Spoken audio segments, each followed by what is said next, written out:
Assalamualaikum warahmatullahi wabarakatuh. Perkenalkan, nama saya Muhammad Rifki Fikrullah atau biasa dipanggil Eki. Di video kali ini, saya akan menjelaskan 5 pokok pembahasan tentang materi ilmu hubungan internasional atau biasa kita sebut ilmu HI. Yang pertama, balance of power. Balance of power atau biasa kita sebut juga keseimbangan kekuasaan.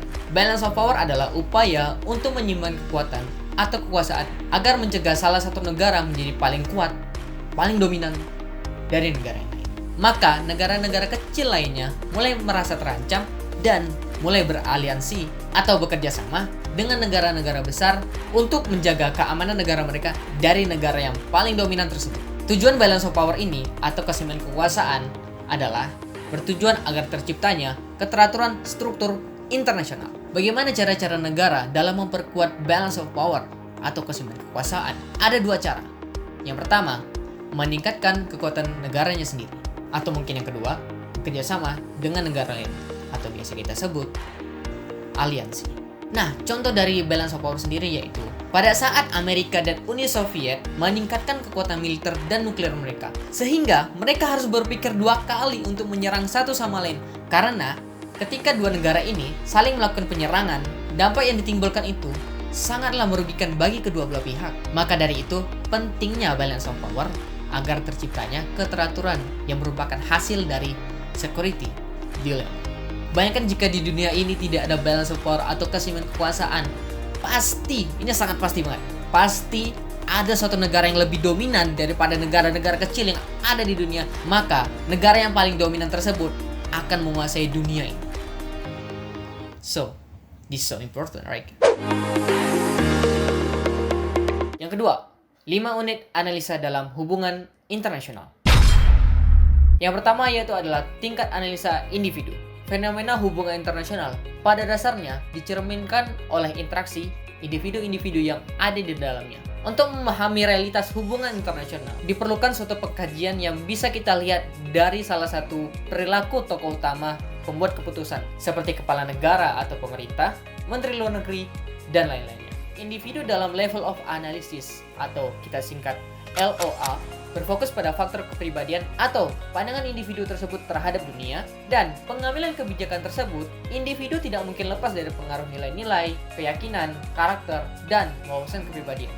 Yang kedua yaitu adalah tingkat analisa kelompok individu. Apa yang terjadi dalam hubungan internasional adalah akumulasi dari semua individu yang menjadi dalam satu kelompok atau organisasi tertentu. Sehingga fenomena hubungan internasional bisa kita lihat sebagai antar kelompok hubungan beberapa kelompok yang ada di berbagai negara. Untuk memahami hubungan internasional diperlukan pengkajian dari berbagai kelompok-kelompok individu atau organisasi-organisasi tertentu yang terlibat dalam hubungan internasional, seperti kabinet dalam pemerintahan, organisasi birokrasi, dan lain-lainnya.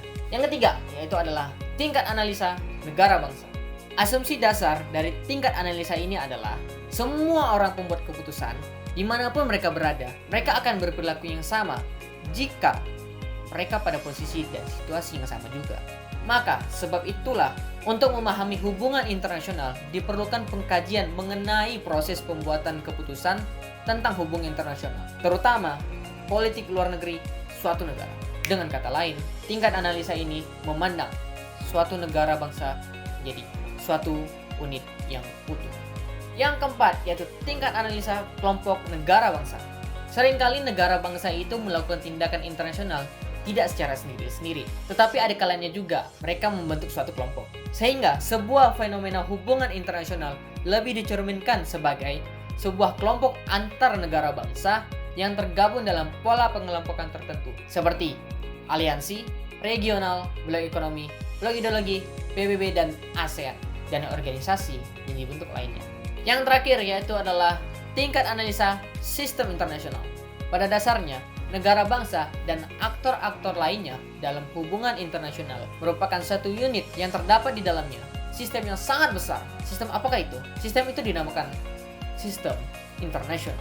Sehingga menurut tingkat analisa ini, dinamika yang terjadi di dalam hubungan internasional berpengaruh terhadap perilaku aktor hubungan internasional yang ada di dalamnya. Maka dari itu, untuk memahami realitas hubungan internasional dan membuat generalisasi mengenai sistem itu sebagai suatu keseluruhan, maka kita bisa melihat dan mengenal perilaku aktor hubungan internasional yang ada di dalamnya. Selanjutnya, kita akan masuk ke dalam materi yang ketiga, yaitu 6 paradigma dalam hubungan internasional. Dari 6 paradigma ini, kita akan menjelaskan satu persatu. Yang pertama, realisme.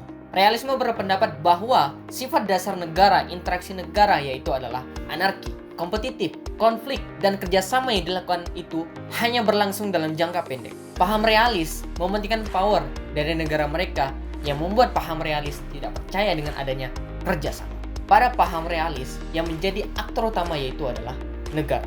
Karena pada negara tersebut terdapat di dalamnya satu, negara merupakan perwakilan dari unit analisis di hubungan internasional. Yang kedua, yaitu adalah organisasi internasional seperti PBB, MNCS, dan yang lainnya. Organisasi internasional itu juga merupakan aktor mandiri atau aktor sendiri. Menurut pandangan realis berpendapat bahwa aktor-aktor organisasi internasional itu bukanlah aktor dominan, karena aktor yang paling berpengaruh adalah negara.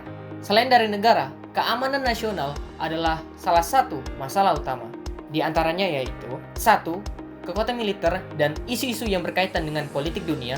Yang kedua, lebih menitik beratkan ke konflik. Yang ketiga, yaitu power yang merupakan konsep utama. Kenapa? Karena mereka beranggapan bahwa keamanan politik atas isu strategis merupakan politik tinggi. Paradigma yang kedua yaitu adalah liberalisme. Dalam studi HI, liberalisme adalah salah satu teori untuk memahami suatu permasalahan mengenai realitas interaksi antar negara. Asumsi utama teori liberalisme mengacu pada pandangan positif sifat manusia.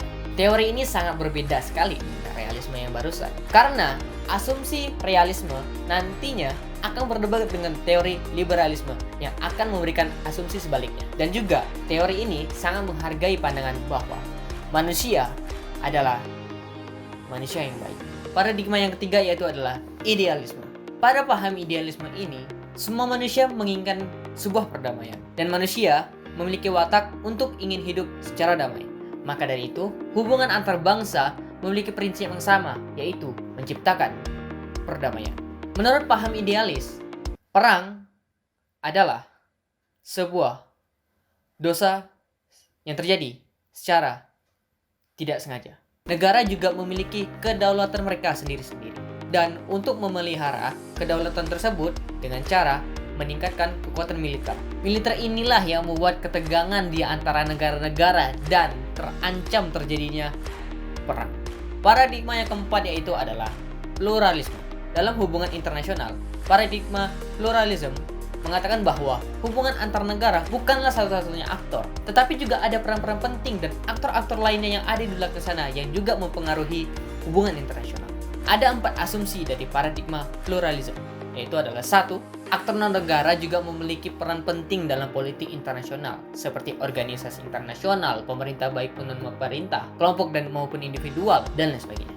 Yang kedua, negara bukan satu-satunya aktor, karena banyak juga aktor-aktor lain selain negara juga memiliki peran penting sama dengan negara. Contohnya seperti birokrat, kelompok kepentingan, dan individu-individu yang berusaha mempengaruhi proses pengambilan kebijakan.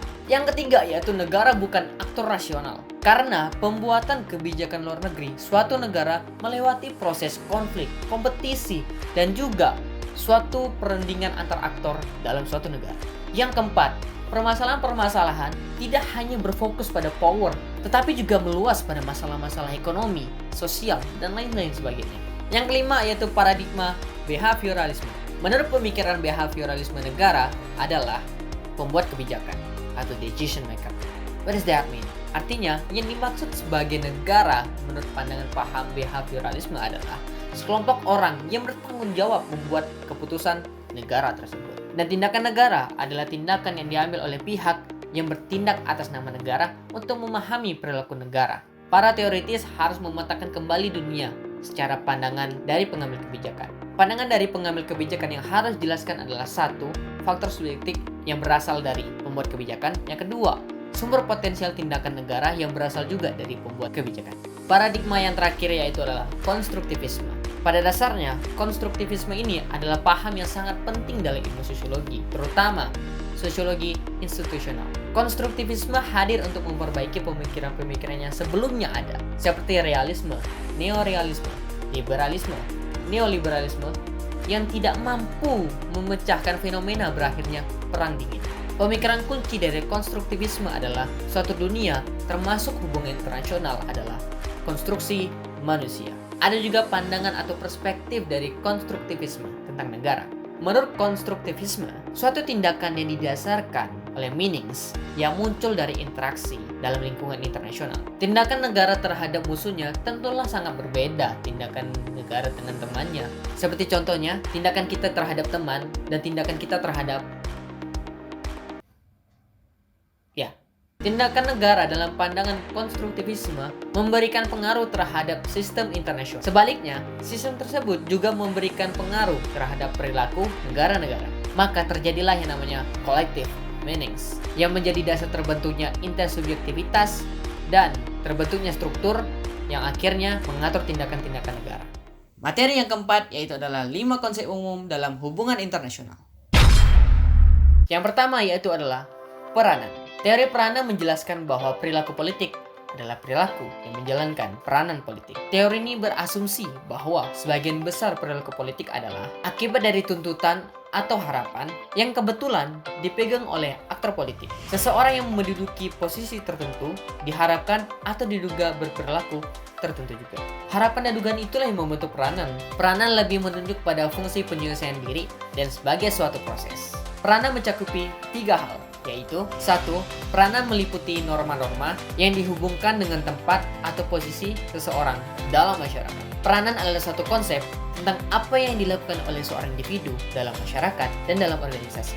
3. Peranan juga dapat diartikan sebagai perilaku individu yang sangat penting dalam struktur sosial dalam masyarakat. Konsep kedua yaitu adalah pengaruh. Konsep pengaruh adalah salah satu aspek kekuasaan atau power yang pada dasarnya merupakan satu alat untuk mencapai tujuan. Konsep pengaruh didefinisikan sebagai kemampuan pelaku politik untuk mempengaruhi tingkah laku orang dengan cara yang dikehendaki oleh pelaku tersebut. Contohnya yaitu dalam kegiatan saling mempengaruhi dalam aspek manusia saat ini yaitu adalah aspek ekonomi, aspek politik. Faktor-faktor ekonomi dapat mempengaruhi hasil politik, begitu juga sebaliknya.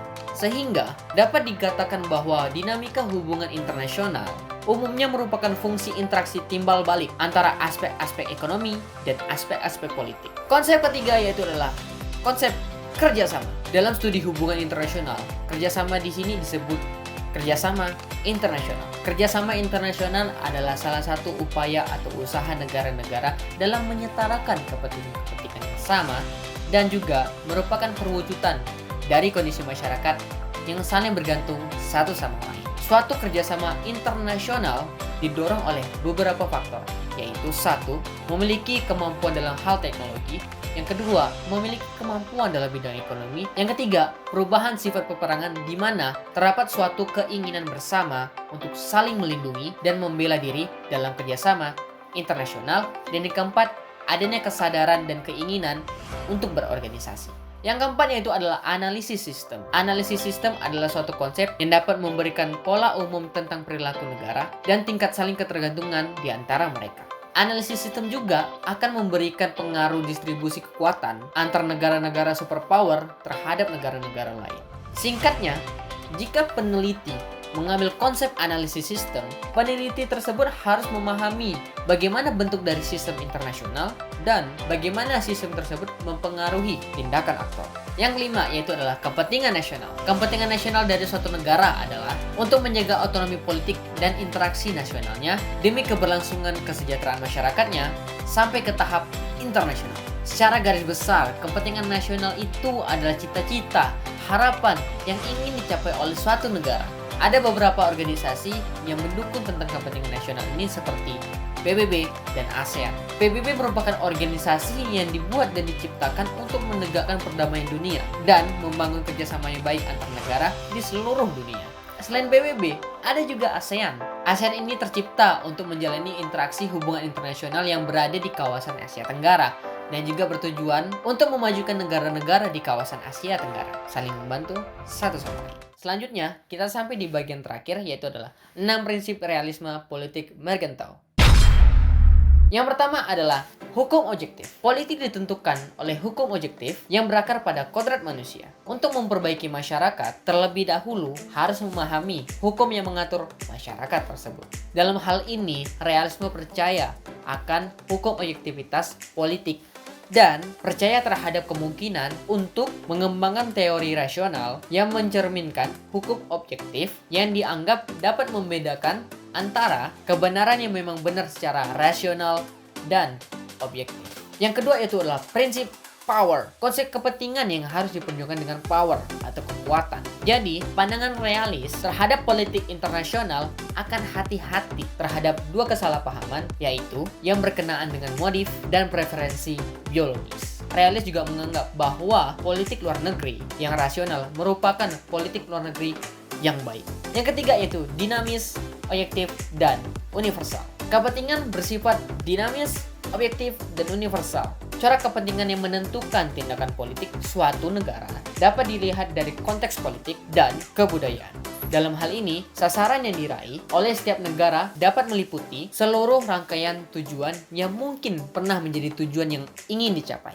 Kepentingan itu harus bersifat dinamis, yaitu selalu bergerak sesuai dengan keadaan politik internasional. Karena setiap negara memiliki kepentingan dan kebutuhan yang berbeda-beda. Yang keempat yaitu adalah prinsip moral universal. Prinsip-prinsip moral universal ini tidak menuntut sikap negara, meski sikap negara jelas akan memiliki implikasi moral dan etika. Pada dasarnya, realisme politik menyadari akan pentingnya moral dari tindakan politik bagi individu, akan tetapi hal itu tidak dapat diimplementasikan ke dalam tindakan negara untuk mengambil keputusan luar negeri. Realisme juga menganggap bahwa kebijaksanaan berupa pertimbangan atas konsekuensi alternatif tindakan politik sebagai kebaikan tertinggi dalam politik. Yang kelima yaitu serangkaian prinsip universal. Tidak ada serangkaian prinsip-prinsip moral yang disetujui dengan universal. Konsep kepentingan yang didefinisikan kekuasaan telah menyelamatkan kita dari kebodohan politik itu sendiri. Karena cerminan dari negara-negara yang sama-sama ingin mencapai kekuasaan membuat kita dapat berlaku secara adil. Dalam arti lain yaitu, kita dapat menilai bangsa lain seperti halnya menilai bangsa kita sendiri. Dan setelah menilai ini, kita mampu untuk menghormati kepentingan negara lain. Selagi kita mampu untuk menjaga kepentingan negara kita sendiri. Di prinsip terakhir yaitu adalah perbedaan politik dan paradigma. Adanya perbedaan antara realisme politik dengan paradigma lain. Secara intelektual, bidang politik itu otonom dari setiap bidang perhatian manusia lainnya. Kaum realis cenderung mempertahankan otonomi di bidang politik, akan tetapi tetap mengakui eksistensi dan pentingnya pemikiran bidang lainnya. Karena realisme politik didasarkan pada hakikat yang pluralistik, di mana manusia itu sendiri merupakan gabungan atas economic man, political man, moral man, religious man, dan lain sebagainya. Demikianlah pembahasan dari materi yang saya sampaikan di video kali ini. Mohon maaf jika ada tutur kata yang salah karena saya adalah manusia, tempatnya salah. Di video kali ini saya juga mempunyai kata-kata yang salah. Jadi mohon untuk dimaafkan. Dan semoga kalian juga mendapatkan ilmu yang bermanfaat dari video kali ini. Jika kalian suka video ini jangan lupa untuk like. Jika kalian punya kritik dan saran, jangan lupa untuk tinggalkan di kolom komentar. Dan jika kalian suka channel YouTube ini, jangan lupa untuk subscribe dan berlangganan di channel YouTube ini. Demikian dari video yang saya sampaikan. Thanks for watching this video. I hope you enjoy this video. Terima kasih atas perhatiannya. Salam internasional. Assalamualaikum warahmatullahi wabarakatuh. Barakallah.